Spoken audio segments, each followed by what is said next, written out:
İyi akşamlar. 60 dakikaya hoş geldiniz. 60 dakikada bu akşam bana sevgili Emre Eldener eşlik ediyor. Kıta Lojistik Yönetim Kurulu Başkan Yardımcısı. Hoş geldiniz Emre Bey. Hoş bulduk. Teşekkürler. İyi yayınlar. Sağ olun. Şimdi tabii bu gündemde biraz lojistik tarafına etkileri konuşmak icap ediyor. Bahsettiğim gündem elbette Trump 2.0 gündemi, yani tarife gündemi demem daha doğru olur, daha uygun düşer sanırım. Hemen her sektörün ana başlığı ama tabii sizin tarafı da çok yakından ilgilendiren boyutları var. Şimdi baktığımızda bu zaten navlun tarafının bir süredir baskı altında olduğunu anlıyoruz. Şimdi hem bu jeopolitik gelişmeler, işte tarifeler, yani ticaret savaşları başlığı altında sayabileceğimiz adımlar. Bir yandan tabii arz talep dengesinin şekillenmesi ekseninde bakarsak nasıl seyreder? Önce fiyat tarafından başlayalım. Ben isterseniz deniz tarafında, yani Olur. Dünyadaki malın Tabii. %90'ı deniz yolu Oradan taşındığı geliyor, için doğru. oradaki navlunlar çok etkili dünya ticaretinde. Gördüğüm kadarıyla bütün konteyner endekslerinde aşağı yönlü bir hareket var. Temmuz ayında 2024'ün bir zirve yaptı. Arkasına tekrar düşüşe geçti. Şu anda konteyner endeksi dünya ortalama fiyatı 3100 dolar civarında. Pandemiden hemen önce bu rakam 1950 dolarlardaydı. Yani 2019'da 1950 dolarlara kadar düşmüştü. Ama o kadar düştüğünde de bu sefer amatörler iflas etmeye başlıyor. Çünkü hiçbir şekilde kurtarmıyor. Bu 3100 ortalama biraz daha iner mi? Evet. Biz yani şirket olarak kendi ekibimizde de aramızda da konuşuyoruz. Kesinlikle aşağı yönlü bir konteyner fiyatlandırması olacağını düşünüyoruz. Yani Mart, Nisan'da daha da aşağı iner. Hep kendi içimizde Nerelere gider Mart, Nisan'da tahminen? bence bir %20 daha inebilir. %15-20 daha iner diye düşünüyorum. Mayıs'a kadar devam eder diye düşünüyorum. Süveyş'teki problem çözüldüğünde gemiler hemen Süveyş kanalından geçmeye başlamayacak. Böyle de bir durum da var. Çünkü bütün armatörler, global armatörler Ümitburnu etrafından dolaşacak şekilde kendi organizasyonlarını yaptılar. Farklı farklı limanlarda ekipman pozisyonlandırdılar. Tekrar toparlayıp Süveyş'e dönmeleri de bu saatten sonra çok kolay olmayacak. Yani uzmanların oradaki görüşü şu anda bitse Süveyş'teki problem her şeyin tekrar eski haline dönmesinin bir 6 ay kadar daha süreceğini düşünüyorlar. Yani Ağustos'u bulabilir. Öyle gözüküyor. Şu anda bitse problem. Navlunlar niye düşüyor? Aslına bakarsanız yani arzda bir düşüş oldu. Yani gemiler azaldı ama gemiler dolu. Hala navlunlar aşağı iniyor. Çok enteresan bir şey. Yani arz aşağı geldi. Gemilerdeki yer nispeten sınırlı. O sınırlı yerler dolu ama hala navlun düşüyor. Yani ekonominin bütün doğal akışına ters bir durumla karşı karşıyayız şu anda. İşte mesela bitti Çin tatili. Bu arada Çin tatilinin hemen öncesinde de çok ufak bir yukarı doğru gidiş oldu. Navlunlar da tekrar indi aşağıya ve devam ediyor. Yani acaba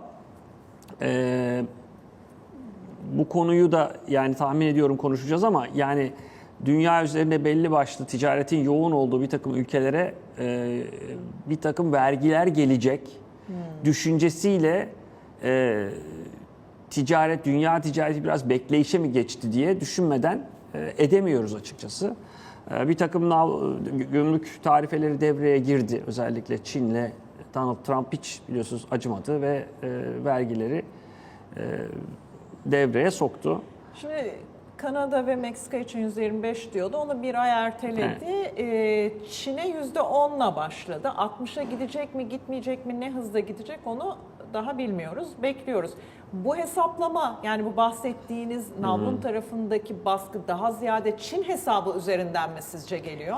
Bizi etkileyen, yani Türkiye olarak baktığımızda bizi etkileyen Çin'e koyduğu vergiler. Çünkü Meksika ve Kanada'ya koyacağı vergiler doğrudan sınır komşusu olduğu için ülke olarak bizi çok etkilemeyecektir. Ama baktığımızda yani Amerika Birleşik Devletleri'nin çelik ve alüminyum ithalatının çok enerji yoğun sektörler bunlar ve Kanada bunları çok güzel bir şekilde ve uygun fiyatlarla, maliyetlerle üretebiliyor. Çünkü ciddi sayıda hidroelektrik santrali var. Enerji üretimi çok yüksek ve çelik ve alüminyumda Amerika'nın ithalatının %80'i Kanada'dan geliyor. Şimdi burada o %25'i koymak aslına bakarsanız bir risk de içeriyor. Çünkü otomatik olarak tüm üretim sektörlerini olumsuz etkileyip girdi maliyetlerini arttıracağınız için Amerika Birleşik Devletleri'nde bir enflasyon baskısı da ortaya çıkacaktır bana göre. O nedenle dikkatli düşünülmesi gereken bir konu ki nitekim bir blöf yaptı 4 Şubat'ta dedi ki tamam bir ay erteliyorum. Herkes kendine çeki düzen versin tekrar bir bakalım dedi. Orada o resti görecek mi bilmiyorum ama geçmişte Donald Trump'ın başkanlık döneminde koymuş olduğu vergileri çok iyi hatırlıyoruz. O nedenle potansiyel bir tehlike olarak duruyor. Çin de misilleme yaptı ama Çin'in yapmış olduğu misilleme çok olağanüstü büyük bir şey değil. Ortalamada yani Amerika'dan gelen mallarda %2.2 civarında bir ek maliyet oluşturdu Çin'e Amerika'dan gelen mallarda. O çok önemli değil. Ama örneğin çok enteresan Avrupa Birliği ile bir takım gümrük vergileri konuşuluyor. Avrupa Birliği de misilleme yapıyor. Avrupa Birliği de örneğin Amerikan viskisine yani bourbon dediğimiz Amerikan viskisine %50 ithalat vergisi koydu. Bu da mesela Amerika'da şu anda 3000 tane damıtım evinin özellikle küçük ölçekli damıtım evinin batmasına gidecek kadar önemli bir nokta. Çünkü büyük bir tüketim merkezi Avrupa Birliği.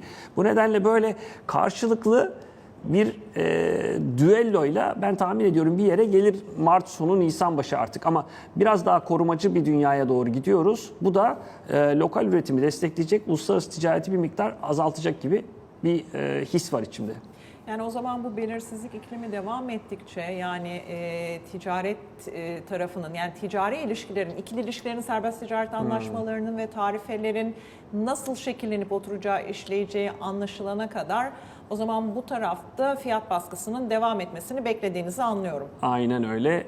Ben bu nedenle mi acaba dış ticarette navlunlar aşağı doğru gidiyor? Yani insanlar beklerken, bir takım şeyleri ertelerken bunu hacimlere yansıyor ve navlunların aşağı doğru baskılanmasına neden oluyor diye düşünmeden edemiyorum. Çünkü kimse önünü göremiyor şu anda. Bir ithalat vergisi gündeme geldiğinde sizin yüklemiş olduğunuz malı siz yüklerken bilmiyorsunuz o ithalat vergisinin gündemde olup olmayacağını. Ama vardığında bu vergiyi sizden isteyebilirler. Bu riski belki göze almak istemiyor ithalatçılar. Anladım. Amerika'daki ithalatçılar özellikle. Peki şimdi küresel taşıyıcılar açısından bu lojistik rotaları çeşitlendirme çabasında öne çıkanlar nereler? Hani özellikle şimdi bu Kızıldeniz'in normalleşme beklentileri de göz önünde bulundurulursa o hala 2025'te o beklenti devam ediyor mu? Yani 2025'te Kızıldeniz'deki problemin çözüleceğini varsayıyoruz. Yani çünkü bu kadar uzun süre devam etmemesi gereken bir konu. Yani bir şekilde Yemen'le anlaşıp oradan geçen gemi sayısı yarıdan aza indi yani olacak şey değil ve yani kanal doğru düz kullanılamıyor. Bu bir problem. Buna alternatif de çok üretilemedi. İşte yeni mesela biz yükledik Çin'den demiryoluyla konteyner getirelim bakalım nasıl olacak çünkü öbür tarafta deniz yoluyla Çin'den Türkiye'ye getirdiğiniz konteynerlerde süreler 50-60 günlere çıkınca dedik bir deneme yapalım. Ve bir hüsran oldu öyle söyleyeyim. Çünkü Hazar Denizi'nde bir hava bozuldu, kuyruklar oluştu, gemiler yanaşamadı vesaire derken Hazar Denizi'ni konteynerler, vagonlar daha doğrusu geçemedi. Bir aya yakın beklemek zorunda kaldılar. Bu sefer deniz yoluyla gelmiş gibi bir transit sürede 60 günde biz demir yoluyla Çin'den Türkiye'ye mal getirmiş olduk. Hiç enteresan değil. Hem daha pahalıya geldi hem aynı sürede geldi. O nedenle şu anda bir alternatif rota yok. Belki Rusya-Ukrayna anlaşması sonrası tekrar Rusya üzerinden yüklemeler başlarsa kuzey hattı kullanıma girer.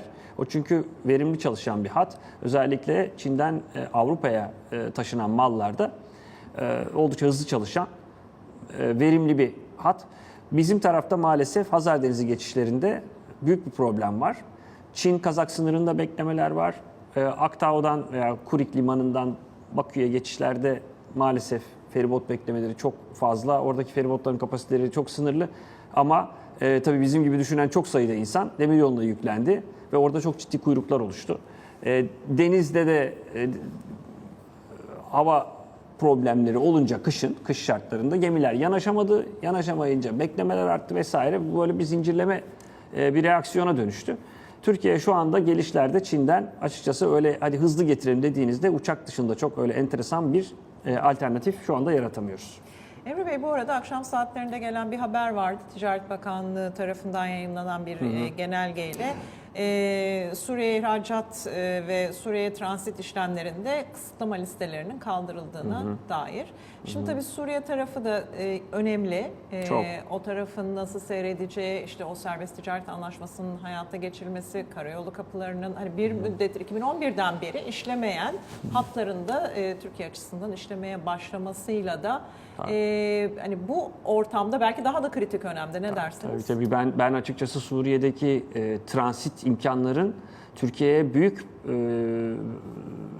avantaj yaratacağını düşünüyorum.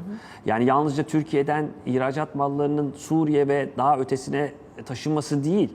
Yani Avrupa'dan da Orta Doğu'ya sevkiyatlarda biz Türk tır filosunu özellikle çok aktif bir şekilde kullanabiliriz diye düşünüyorum. O rotanın açılmasını aslında bence bütün lojistik sektörü dört gözle bekliyor.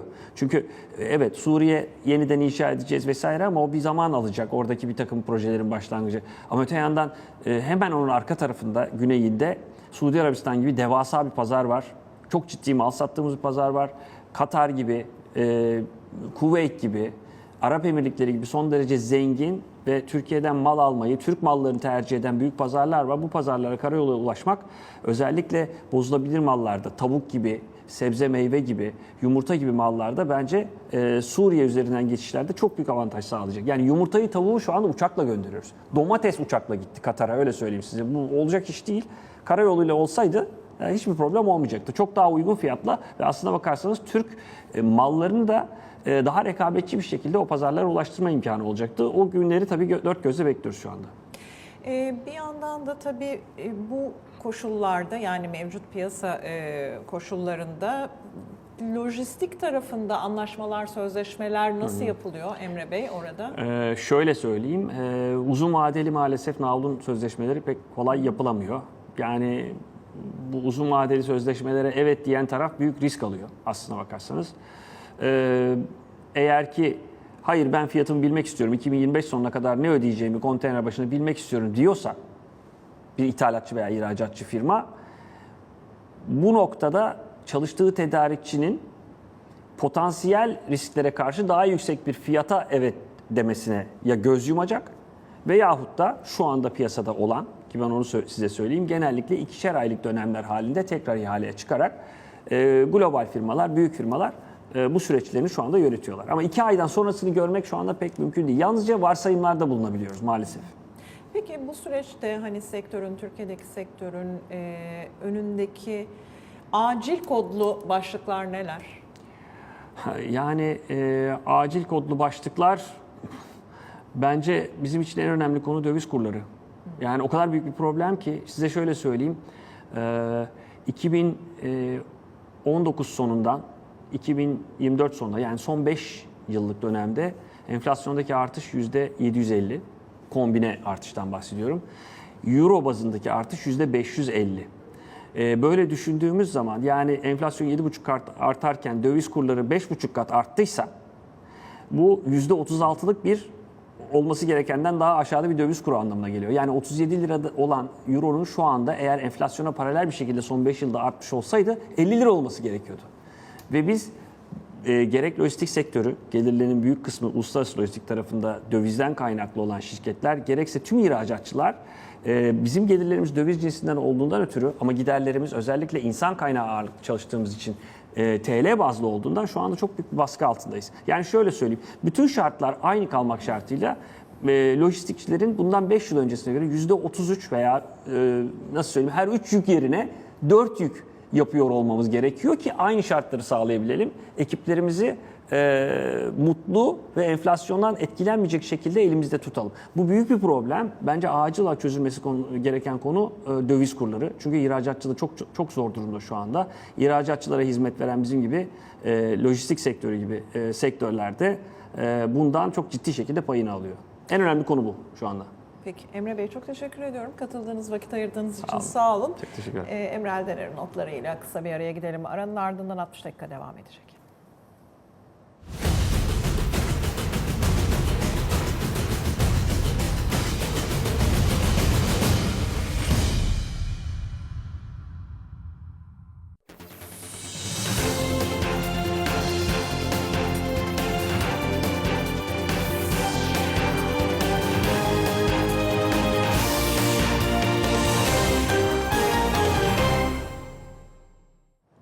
Tekrar hoş geldiniz. 60 dakika devam ediyor. Profesör Tarık Oğuzlu yayına katılacak bu noktada. İstanbul Aydın Üniversitesi Uluslararası İlişkiler Öğretim Üyesi.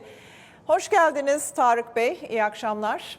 Hoş bulduk efendim. İyi akşamlar, iyi yayınlar diliyorum. Ekranda bir son dakika var. Sizinle sohbete başlamadan onu müsaadenizle bir seslendireyim. Powell'ın mesajları, Fed Başkanı Powell'ın, Amerika Merkez Bankası Başkanı şu anda gümrük tarifesi politikası üzerine spekülasyon yapmak mantıklı değil diyor. Senato'da soruları cevaplıyor. Anlaşılan bu konuyla ilgili, Trump'ın tarifeleriyle ilgili bir soru sorulmuş kendisine ki ben de bu tarafla başlamak istiyorum zaten sizinle sohbetimize. Şimdi şöyle, Donald Trump tarife kartını hızlı bir şekilde çekti, çekmeye de devam ediyor çeşitli meselelerde. Yani aslında sonuç almak istediği her meselede ekonomik gücünü kullanmaya hazır bir Amerika Birleşik Devletleri Başkanı karşımızda var. Soru şu, Doğru. ne kadar işe yarar bu ve bunun ters tepme senaryosu için nasıl bir analiziniz var? Yani şöyle, buna İngilizce economic statecraft diyorlar. Yani jeopolitik ya da siyasi amaçlarınıza ulaşmanız için elinizdeki ekonomik güçleri en etkili şekilde kullanabilme becerisi ya da sanatı. Amerika zaten bunu hep yapıyordu. Müeyyidelerle, yaptırımlarla bazı ülkelerden istediklerini almak noktasında böyle bir çizgisi vardı ama Trump'ın daha farklı bir yoğurt yiyiş şekli var. Doğrudan tehdit eder şekilde davranıyor. Yani işte pazarımı sana açmam, senden aldığım mallara çok fazla gümrük tarifesi koyarım. Yani cezalandırmaya yönelik ve bunu kaba bir şekilde yapma bir tarzı var.